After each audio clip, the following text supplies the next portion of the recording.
Everyone, welcome to Nearpod, which I believe will soon be your absolute favorite app. Here we are in the library. We are going to go through a demo so you can see just how much control teachers are able to have and what it looks like on the student side.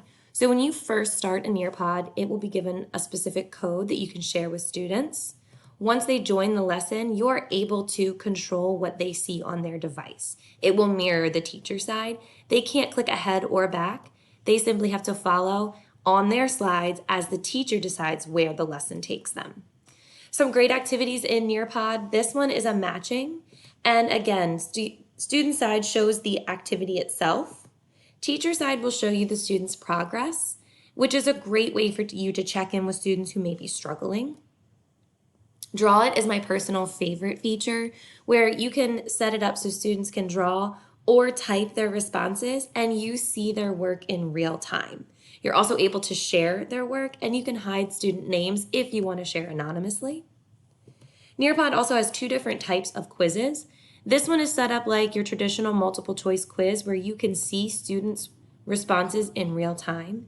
They also have a quiz called Time to Climb, which is a gamified version that kids love.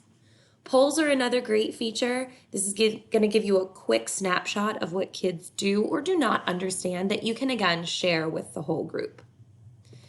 Now, in Nearpod, you have options to create your own lessons, or you can start in the Nearpod library, which has thousands of activities and videos that you can filter by content and by grade level. And the great thing about this is they are also editable. So if you were to happen to find a lesson that you enjoyed, but you wanted to modify a few features, that's always an option in Nearpod. It gives you that autonomy to create lessons that are geared specifically to your students, but also monitor your students' progress in real time and keep your students literally on the same page. Nearpod has thousands of features, so the best thing to do would be to start exploring. Explore the pre-made content, begin building your own content, and in the end, engage your students with some of the most incredible and interactive lessons out there. I hope you love Nearpod as much as I do. Let me know once you start exploring.